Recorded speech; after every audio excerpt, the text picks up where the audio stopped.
Yun o, kita nyo ba yan? Siguro ito yung nakayod na nakayod. Kaya nagkaroon ako ng pagka ako'y nagre-rev. Parang minagat all. What's up guys? For today's video, magpapalit nga pala ako ng piston ng carb. Bali yan guys, yan. Yan na 28 carb. Ngayon, magpapalit ako nito. Yung pinakabasa niya. Bago natin baklasin yan, unbox muna natin to kung ano mga laman nito. Yan. Bali ito nga pala yung guys yung papalitan natin sa aking carb. Bali meron siyang spring, sana hindi siya kalawangin.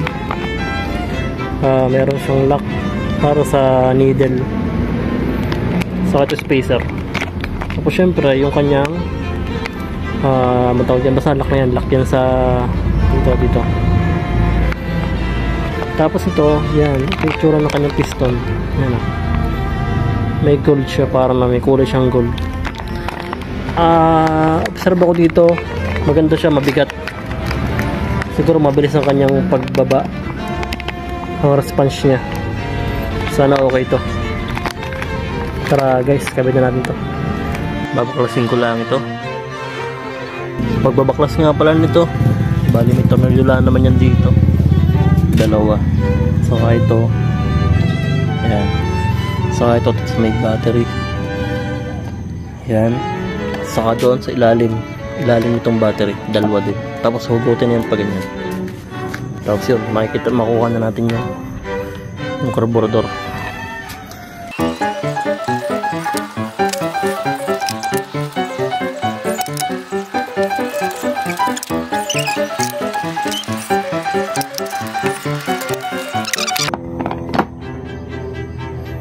Yan, okay. Iikuti lang natin to para mahugot natin to.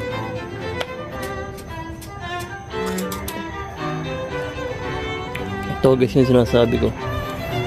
Yan o, kita nyo ba yan? Halos maubos na siya, manipis na. Yan, bali yan o. Kaya magpapalit ako nito. Siguro ito yung nakayod na nakayod doon. Kaya nagkaroon ako ng pagka ako'y nagre-rev. Parang minagat all. Tapos nagwa-weld siya, hindi siya nabalik ng ayos. Tapos spring niya kinakalawang. So magaan siya. Ang paghuhugot nga pala nito, yan, diba? Umangat na to. Igaganyan nyo lang para sumama siya.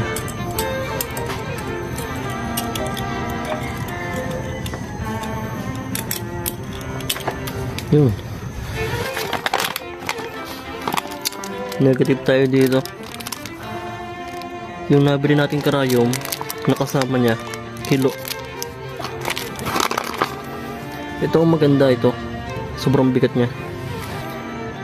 Magaan talaga ito compare dito sa nabili kong ito. Ang laki ng pagkakaiba.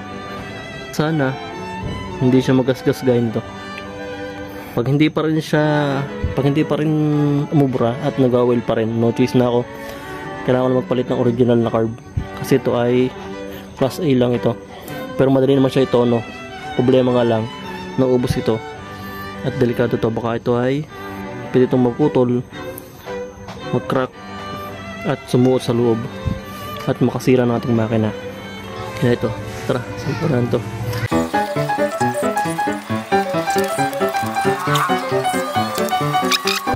Karayom check.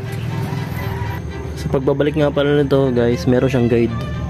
May mahabang guhit dito, meron namang maikli lang. Hanapin nyo lang yung meron ditong pin. Yan, dito may tatapat yun. Yan, para pumasok siya ng ayos.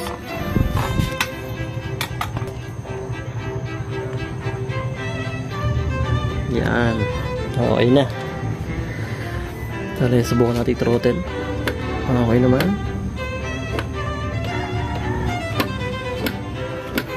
Mukhang goods naman. Bali yan guys, nabit ko na pansamantala ang battery para may start natin.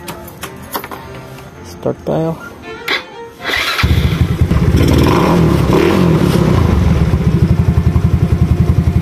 Okay.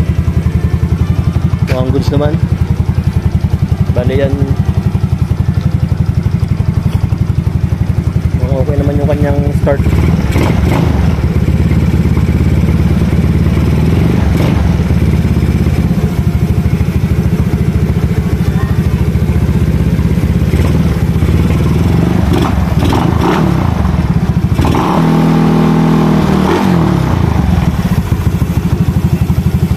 At unang ramdam, nag-weld na naman.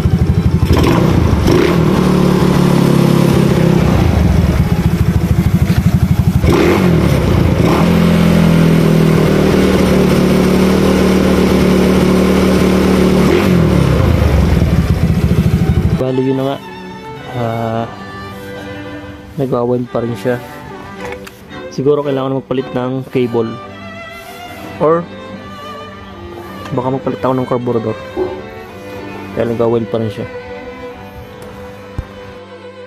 At dahil nga nag-weld pa rin si Black Panther, kailangan ko na yata siya palitan ng cable.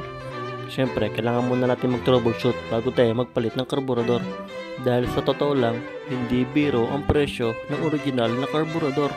Bago ko nga pala tapusin ang video na to, shoutout nga pala kay Sir Marbs sa pag-share ng pwede kong gamitin cable para kay Black Panther. Bali orderin ko na siya para matesting ko na, at baka ito ng solusyon sa problema kong pagwa-weld ni Black Panther.